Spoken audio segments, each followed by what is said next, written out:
South east में आप एक घी का दिया लेकर कोने में रख दें। यानी दक्षिण, वास्तु के देवता दक्षिण पूर्व। हाँ, पूर्व दक्षिण, जो शुक्र का स्थान हाँ, जिस तरफ होता है, वास्तुदेव का स्थान। अच्छा, वास्तुदेव हाँ, का। हाँ, अच्छा। South east. उसके कोने में आप घी का दिया जलाएं और आप उसको इतना जलाएं कि वो 3-4 घंटे जले और आप उसको लगातार जलाएं। एक आपको नियम बना लेना है कि आपको शाम को एक दिया साउथ ईस्ट में जलाना है। अगर आपको सरकारी नौकरी चाहिए या आप बहुत टाइम से कर रहे हैं, नहीं आपका बन पा रहा है कि हाँ सरकारी नौकरी में आप बहुत प्रयास कर चुके हैं, सारे उपाय कर चुके हैं, तो आप सिर्फ 2 उपाय कीजिए। जय सिया राम। जय सिया राम। हमारे जीवन में कई प्रकार की चुनौतियां हैं। व्यक्तित्व हमारा बेहतर हो जिससे कि हम इस प्रतिस्पर्धी दुनिया में सही तरीके से खुद को रख सकें, समाज में प्रतिष्ठा पा सकें, रोज़ी रोज़गार की परेशानी ना हो, सरकारी नौकरी भी मिल जाए और हमारे जो प्रियजन हैं उनके साथ हमारा व्यवहार भी अच्छा हो, उनके प्रति हमारा स्नेहिल व्यवहार हो, प्रेम बढ़े परिवार में, ये सबकी चाहत होती है। लेकिन आजकल के समय में बहुत बड़ी चुनौती है। आज इसी विषय पे बात करने जा रही हैं ज्योतिषाचार्य शालिनी शुक्ला जी, जो कि वैदिक ज्योतिष की जानकार हैं, टैरो का रीडर भी है, बहुत सारी विद्याओं की आपको महारत है। स्वागत है आपका। जय सिया राम। जय सिया राम जी। देखिए, जो जिन बातों का हमने जिक्र किया, ये तो व्यक्ति जब इस दुनिया में आता है तो सबकी चाहत होती है, मान प्रतिष्ठा मिले, नौकरी मिले, रोजी रोजगार चले, सबके साथ संबंध अच्छा हो क्यों नहीं पाता लोगों का ऐसा, सबके साथ ऐसा क्यों नहीं होता? देखो, ये जो है इसका सबसे बड़ा जो रोल होता है वो हमारे कुंडली के राजा सूर्य देव भगवान पर होता है कि हमारे सूर्य कैसे हैं। सरकारी नौकरी के लिए हमें होरोस्कोप में सूर्य भक्त की स्थिति को देखना पड़ता है। ठीक है, अगर सूर्य बहुत अच्छे हैं तब भी उनको नहीं मिल पा रहा ये, तो क्यों नहीं मिल पा रहा? अच्छा, मतलब बहुत अच्छे होने के बाद भी? हाँ। अच्छा। तब भी कभी कभी ऐसा आता है कि सूर्य हमारे बहुत अच्छे होते हैं, उसके बाद भी हमें रिजल्ट नहीं मिलता। तो हो सकता है कहीं ना कहीं हमारे घर में वास्तु दोष हो सकता है कहीं ना कहीं हमारे पिता घर में पीड़ित हों, दुखी हों, अच्छा, संतान की तरफ से। अच्छा अच्छा। है ना, हम सूर्य भगवान को तो बहुत अच्छे से लोटा सजा के अपना जल दे देते हैं, पता लग रहा है उसके घर के बुजुर्ग ही दुखी हैं। तो सूर्य अपने रिजल्ट कैसे देंगे? अच्छा। तो हमें सूर्य भगवान को जल देने से पहले अपने आसपास के बुजुर्गों को, अपने घर के बुजुर्गों को खुश रखना है। यानी सबका आशीर्वाद चाहिए। इन सबका आशीर्वाद आपको सबसे पहले चाहिए। सूर्य भगवान सेकंड उस पे आ जाते हैं। अगर आप सुबह उठ के अपने पिता के पाँव छूते हैं तो सूर्य तो वैसे ही आपका स्ट्रांग हो जाएगा। अच्छा, बताएं कि आपसे जब लोग मिलते हैं, बहुत सारे लोग पूछते होंगे जरा देख के बताइए तो कि मेरी नौकरी लगेगी कि नहीं, सरकारी नौकरी है कि नहीं, इस तरह के लोग मिलते हैं। तो क्या होता है कि ऐसे लोगों को मिल जाती है नौकरी और क्या कुछ होता है? एक तो सबसे बड़ी बात है कि वो अपना अच्छा भाव लेके आते हैं। उनके अंदर कॉन्फिडेंस होता है। खाली इसमें सूर्य को नहीं देखना है, हमारे को और भी प्लैनेट्स देखने हैं। अच्छा। कि सूर्य के साथ कहीं राहु तो नहीं बैठा हुआ या कोई और ग्रह तो नहीं बैठा हुआ कि जो उनको दिक्कत दे रहा है सरकारी नौकरी में। वो अच्छे भाव से आते हैं कि मैम हमने ये कर लिया, तब भी हमारी नौकरी में प्रॉब्लम आ रही है। तो वो सारा देखने के बाद उनको रेमेडी बताई जाती है कि अपने पिता का सम्मान करो या सूर्य भगवान जी को जल दो, जो उसके साथ पाप ग्रह बैठा हुआ है उसका वो कर। आपको सरकारी नौकरी चाहिए या आप बहुत टाइम से कर रहे हैं, नहीं आपका बन पा रहा है कि हाँ सरकारी नौकरी में आप बहुत प्रयास कर चुके हैं, सारे उपाय कर चुके हैं, तो आप सिर्फ 2 उपाय कीजिए। एक तो आपको सूर्य भगवान को जल देना है, तांबे के कॉपर के लोटे में रोली चावल गुड़ डालकर, और अच्छे से उनको जल देके बड़े अच्छे भाव से, यानी फटाफट उठाया और जल दे दिया, ऐसे नहीं, अपने हाथ सर से ऊपर करके, जैसे धार में आपको सूर्य भगवान नजर आए। अच्छा, धार में आपको सूर्य भगवान नजर आए, ओम सूर्याय नमः कह के आपने जल देना है। फिर परिक्रमा करनी है। आप किसी गमले में दे रहे हो तो उस जल को आपने अपने माथे पे तिलक करना है, थोड़ा झुककर। झुकने से ही हमें चीज़ें मिलेंगी। बिल्कुल। और उसके बाद आपने सिर्फ हनुमान चालीसा करनी है। हनुमान चालीसा आप अच्छे भाव से करो, श्री राम रक्षा स्तोत्र करो। सूर्य भगवान को जल देने के बाद श्री राम रक्षा स्तोत्र करने के बाद आप हनुमान चालीसा करो। आप करो 43 डेज, लगातार करो, आपको सफलता जरूर मिलेगी। यानी सरकारी नौकरी मिल जाएगी। बिल्कुल अच्छा, ये मिलेगी। बताएं कि आजकल लोग बड़ा लेट जगते हैं, 8 बजे जग रहे हैं, कुछ लोग तो 9-9 बजे जग रहे हैं। ये सभी सूर्य भगवान कुछ सूर्य भगवान क्या, सारे ही ग्रह खराब हो रहे हैं। अच्छा। सभी लोगों ने घर, लेडीज़ हो या जेंट्स हो या बच्चे हों, आजकल एजुकेशंस में इतनी दिक्कत क्यों आ रही है? क्योंकि सब लोग रात रात को जगते हैं। रात को जागने के बाद चंद्रमा खराब, चंद्रमा खराब तो मन खराब। बिल्कुल। मन खराब तो फिर वो चाहते हैं कि हमारे को 99, उनके पेरेंट्स भी चाहते हैं बच्चों के, बच्चे सारी रात जग रहे हैं और सुबह वो 12, 1, 2 बजे तक उठ रहे हैं, फिर भी पेरेंट्स चाहते हैं कि हमारे बच्चे के 95%, 98%, 99% नंबर आ जाए। तो कैसे आएंगे? कुछ पेरेंट्स तो खुश होते हैं कि मेरा बच्चा रात रात भर पढ़ता है। रात रात भर पढ़ना ठीक है, पर 12 बजे से पहले आप अपनी बुक्स को रख दीजिए। हाँ, आप 12 बजे, और जब संध्या काल हो तब आपको बुक नहीं उठानी, चाहे वो छोटा बच्चा हो चाहे वो बड़ा बच्चा हो। गोधली वेला में? हाँ, गोधली वेला में आपको बुक नहीं उठानी। अच्छा। संध्या काल में आपको सिर्फ पूजा और जप करना है। चाहे आप कुछ भी करो, चाहे अपने बच्चों को साथ में बिठा के ओम नमः शिवाय करो, हनुमान जी चालीसा करो, कुछ भी करो, और 12 बजे से पहले आपको अपनी बुक्स रख देनी है। उसके बाद आप ब्रह्म मुहूर्त में उठो 4 बजे, उसके बाद आप पढ़ना शुरू कर दो। अगर आपको अच्छी एनर्जी चाहिए, आपका चंद्रमा बैलेंस में रहेगा, आपका राहु ठीक रहेगा, आप अपना सारी रात जागने के बाद सुबह 2 बजे तक जोड़ने के बाद जो हमारी सुबह की ऑरा होती है, जैसे सुबह ही हमारी सारी ब्रह्म मुहूर्त से पॉजिटिव ऑरा शुरू हो जाती है। मंगल की ऑरा हो गई, चंद्रमा की हो गई, बृहस्पति की हो गई, सारी ऑरा में तो हम पड़े सो रहे हैं, तो हमारा भाग्य कैसे खुलेगा? जी हाँ, जी हाँ। तो इसके लिए पहले तो अपनी आदतों को सुधारें। सबसे पहले अपनी आदतों को सुधारना पड़ेगा। अच्छा, ये बताएं, बहुत से लोग जो जानना चाहते हैं, जिनको जैसे हमने कहा कि नौकरी चाहिए, आपने तो बता दिया कि ये अच्छी स्थिति है, ये रहेगा तो मिल जाएगा। मुश्किल कब आती है सूर्य के साथ, या फिर आपने जो चर्चा की कि कहाँ क्या दिक्कत होती है, तो दिक्कत आती है? देखो, आप दिक्कत आती है, आप घर के वास्तु से भी दिक्कत आ सकती है। कुंडली में पितृ दोष होता है तो भी रुकावटें आती हैं। अच्छा। अब कहीं कहीं ऐसा होता है कि अपने घरों को तोड़वा नहीं सकते, कहीं किराए पे रहते हैं, ना चाहते हुए भी मरम्मत नहीं करा सकते, उसको तोड़वा नहीं सकते, या अपनी मर्जी से कुछ नहीं कर सकते। तो एक सीधा साधारण सा उपाय मैं आपको बताती हूँ कि आप मावस से शुरू करके, या जैसे आज पुष्य नक्षत्र है, आप शाम को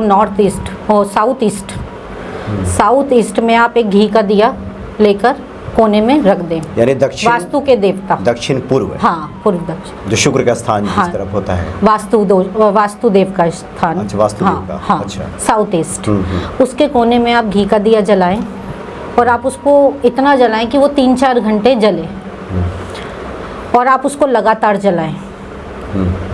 एक आपको नियम बना लेना है कि आपको शाम को एक दिया साउथ ईस्ट में जलाना है, तो आपका वास्तु दोष कहीं हद तक ठीक रहेगा। अच्छा। पितृ दोष आ रहा है, आप हर मावस पे, पीपल पे, बड़ पे, उन पे दिए जलाएं, परिक्रमा करें, क्योंकि वहीं पे सबका वास है। पीपल देवता की पूजा करनी, तो मैं कहती हूँ कि 9 के 9 ग्रह, अगर पीपल देव एक पूज लिए आपने अच्छे से, तो फिर 9 के 9 ग्रह अपने आप बैलेंस में आ जाए। 9 ग्रह शांति हो गई। बिल्कुल, क्योंकि सबसे पहले हमारे पितृ शांत होंगे। और जो नहीं जला पाते, कम से कम पीपल की पूजा क्या कहते हैं, मावस के दिन तो जरूर करनी चाहिए। अमावस्या के दिन आपको पीपल की पूजा जरूर करनी चाहिए, जल भी देना चाहिए, दिया भी जलाना चाहिए। तो आप सुबह पीपल को सींचें, क्योंकि इससे पितरों का आशीर्वाद मिलता है। जो कुंडली के पितृ दोष होते हैं कई हद तक ठीक होते हैं। गाय को चारा, अगर आप कुछ नहीं अपने पितरों के निमित्त कर सकते, तो आप गाय को चारा खिलाओ, क्योंकि उसमें 33 कोटि देवी देवता वैसे ही विराजमान है गाय माता के अंदर। तो आप गाय को चारा खिलाओ, मावस पे गाय को चारा जरूर खिलाना चाहिए। तो आपका कई हद तक पितृदोष खत्म होता है। अच्छा, हम लोगों ने शुरुआत की थी कि व्यक्ति को जीवन में मान सम्मान मिले, ये हर किसी की चाहत होती है।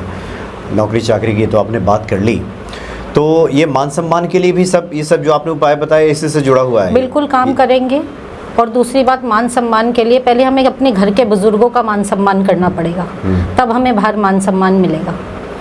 अच्छा, कुछ लोग तो कहते हैं कि बाहर इज्जत मिलती है, घर में इज्जत नहीं मिलती। नहीं। ऐसे लोगों को क्या कहें? ऐसा नहीं है। जो भी मैं दावे के साथ कह सकती हूँ, जिस घर के बुजुर्ग खुश हैं और जो अपने नियम कर रहे हैं, बहुत ज़्यादा पूजा पाठ करने की ज़रूरत नहीं होती है। सूर्य भगवान को जल दो और एक ही भगवान को मानो।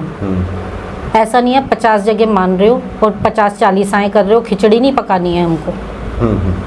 बिल्कुल। एक को साध लो तो सब सध जाएंगे। तो हमें खिचड़ी नहीं पकानी है, हमने सूर्य भगवान को जल देना है, हनुमान चालीसा करनी है। और अब सबसे पहले अपने बुजुर्गों के पास 15-20 मिनट जाके बैठना है, उनसे ये पूछना है कि आपको किस चीज़ की ज़रूरत है।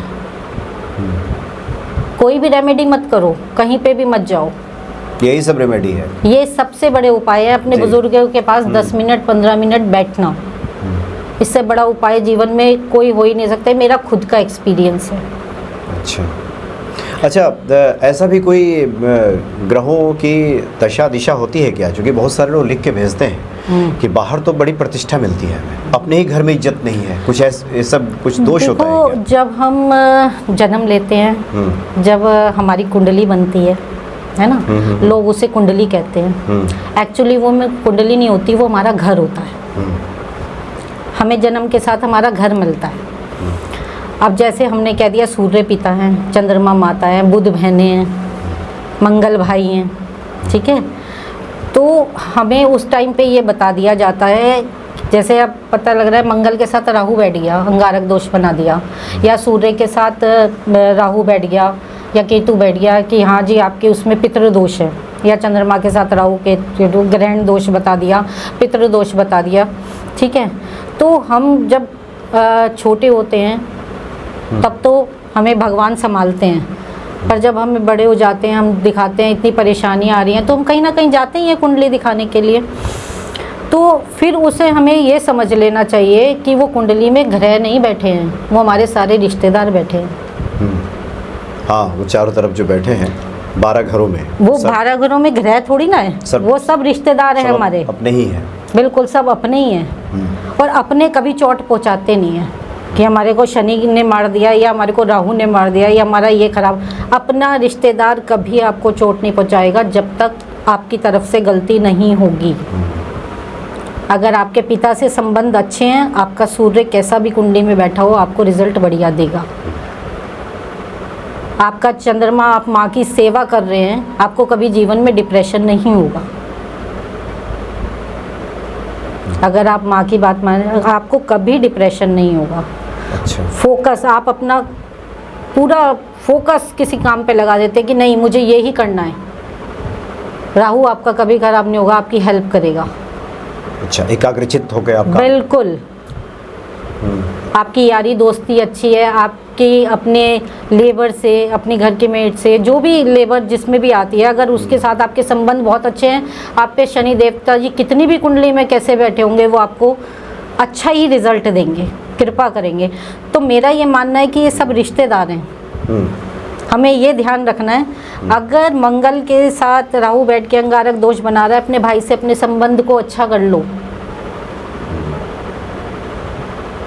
रेमेडी बाद में है। रेमेडी, मेरा मानना है कि रेमेडी उन लोगों के लिए है कि जो ज़्यादा बुजुर्ग हो गए हैं बेचारे, उनके अंदर असमर्थ है रेमेडी करने में, उपाय करने में नहीं जा सकते, उनकी संतानें कर रही हैं या वो कर रहे हैं। पर हम जैसे के लिए कई चीज़ें अपने घर में ही ठीक करने से हमारी कई चीज़ें ठीक हो सकती हैं। जी जी, यानी जो हम दैनिक जीवन अपना जीते हैं उसमें ये भी अगर सावधान रहें हम, बिल्कुल, और सावधानी के साथ जिए तो उससे भी सब हो जाएगा। आप उपाय करो, आपको जरूर रिजल्ट मिलेगा। देखो, उपायों के लिए एक आपका मन का भाव भी अच्छा होना बहुत ज़रूरी है कि आपका मन का भाव कैसा है, आप कैसे उपाय कर रहे हैं। या आप अपने घर के बुजुर्गों की, एक तो ठीक है हम कर देंगे या शाम को कर देंगे, अभी हमारे पास टाइम नहीं है। एक को लगता है कि नहीं, पहले माता पिता की नीड पहले है, हमें सारे काम छोड़ के पहले इनका काम करना है। अगर आप इस रूटीन से अपने घर में चल रहे हैं और सारी चीज़ आपकी, आप सुबह उठ रहे हैं, अपनी पूजा पाठ कर रहे हैं, सब नियम कर रहे हैं। देखो नियम से सारे ग्रह ठीक होंगे, नियम के बिना कोई ग्रह ठीक नहीं होंगे। मैं आपको 10 रेमेडी बता दूं, जब तक आपका नियम नहीं होगा। 11 बजे उठ के अगर आप सूर्य को जल दे रहे हैं, जब सूर्य बिल्कुल तप गया है, हमेशा सूर्य को जल देना है। अपनी नौकरी अच्छी करनी है, अपने अंदर कॉन्फिडेंस लेके आना है, सब कुछ लेके आना है, तो आपको ठंडे सूर्य को जल देना है। यानी 7-8 बजे तक दे दीजिए। आप 9 बजे से पहले पहले जल दे दो। जब सूर्य बिल्कुल तप जाता है, आग हो जाता है, जब आप आग में पानी डालोगे तो क्या होगा? यानी 9 बजे नींद खुली और 10 बजे सूर्य भगवान को जल देने गए। हाँ, तो ये ठीक तो नहीं क्या है। होगा? फिर आग में पानी डालोगे तो कृपा तो क्या ही मिलेगी, ब्लास्टिंग और हो जाएगी। जी जी, तो आपने तो एक सर्व सामान्य के लिए ये उपाय बता दिए कि ऐसे आप जीवन को सुधार सकते हैं। हाँ। लेकिन जो लोग तुरंत फुरत चाहते हैं कि अब इसमें है कि कुछ लोगों के मन में जिज्ञासा आ रही हुई कि जीवन के इतने विस्तृत रूप हैं, इतने रंग हैं, कहाँ कहाँ हम ठीक करने चलें, तो ये क्या होता है कि अगर मान लीजिए कि किसी का आप लोग विश्लेषण जब करते हैं तो क्या ऐसा होता है क्या कि कोई कहे कि हम क्या क्या ठीक करने जाएं, ये ठीक करेंगे, वो ठीक करें, कुछ ऐसा 2-4 ही बता दीजिए जो कि हम ठीक कर दें, क्या ऐसा संभव होता है? आप सबसे पहले तो कुंडली के राजा रानी यानी कि सूर्य और चंद्रमा को ठीक रखो। अच्छा। सूर्य क्या है? कॉन्फिडेंस। चंद्रमा क्या है? हमारा मन। जब हमारा मन अच्छा होगा, स्थिर होगा, तो सोचने समझने की शक्ति होगी, तब हम अपने सारे काम कर सकते हैं। क्योंकि चंद्रमा को, क्योंकि आजकल सब लोगों के चंद्रमा ज़्यादातर खराब है, क्योंकि डिप्रेशन की स्थिति है, जॉब नहीं है लोगों के पास, बिजनेस में घाटे हो रहे हैं, मैरिड लाइफ में प्रॉब्लम हो रही है। तो आप 3-4 रेमेडी आप सुबह उठ के ज़रूर करो। सबसे पहले आप सूर्य भगवान को जल दो, फिर थोड़ा सा कच्चा दूध लो, ये हमारी भाग्य रेखाएं हैं। कच्चा दूध लेके थोड़ा सा आप अपने हाथ पे मलो। अच्छा, कच्चा दूध लेके? कच्चा दूध लेके, हाँ।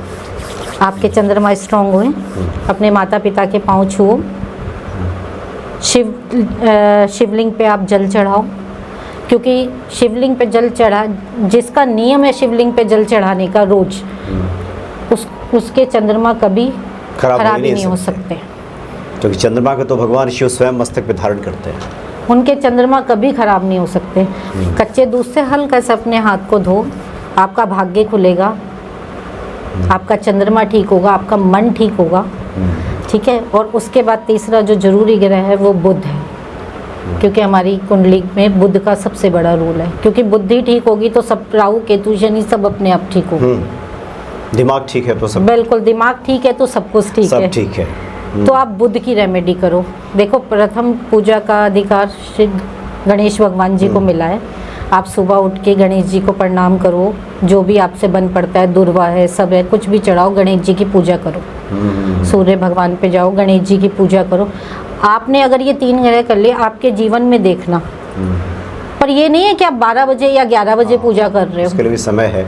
नहीं, बिल्कुल सही कहा आपने। अधिकांश लोग जो गलत रास्ते, लोग कहते हैं इसका दिमाग खराब हो गया। अब बोलते हैं कि हमारे घर में हमारे को रिजल्ट ही नहीं मिल रहा, हम इतनी पूजा कर रहे हैं, हम इतनी पाठ कर रहे हैं। अब इतनी पूजा पाठ नहीं करनी है। पहले भी बोला है कि बहुत सारी खिचड़ी नहीं पकानी है। कि क्लाइंट्स आते हैं, बोलते हैं मैम हम हनुमान चालीसा भी कर रहे हैं, हम शनि चालीसा भी कर रहे हैं, हमारी राहु की वो चल रही है तो हम गजेंद्र मोक्ष भी कर रहे हैं। तो ये सब नहीं करना है। सही बात है। इसको सही रूप में समझने की आवश्यकता है, क्या करना है वो एक्सपर्ट से और बाकी जो है वो कुंडली की प्रिडिक्शन से पता लगता है कि इतना सब अच्छे भाव रखने वालों के और इतना जीवन में इतना पूजा पाठ करने वालों के क्यों नहीं काम बन रहे। ये कुंडली की स्थिति देख के थोड़ा सा पता, ग्रहों की स्थिति देख के थोड़ा सा पता लगता है कि ये इस वजह से क्यों नहीं बन रहे। पर कई आजकल लोग होते हैं, टाइम नहीं है, बहुत सारा क्लटरी पुराना सामान ही घर में रख रखा है। कई लोगों के घर में छोटे छोटे फ्लैट हो गए, वो सामान भरा हुआ है। ये भी वास्तु दोष भी एक बहुत बड़ा कारण है इस चीज। पकड़ लिया कि हटा नहीं रहे। हाँ जी। नहीं, आज तो इस विषय पे आपने काफ़ी विस्तार से बातें की हैं, और इसके पहले आपने हनुमान जी को लेकर चर्चा की थी, भक्तों ने काफ़ी पसंद किया था। और आज ज्योतिषीय एंगल से देखें तो आपका पहला कार्यक्रम है ये। हम चाहेंगे कि जिस तरह से आप अलग अलग ग्रहों की बात कर रही हैं, आने वाली कड़ियों में हम लोग अलग अलग विषयों पे बात करेंगे, ग्रहों पे बात करेंगे, जिससे कि भक्तों का कल्याण हो सके। चलिए, बहुत बहुत धन्यवाद आपका। जय सिया राम। जय सिया राम।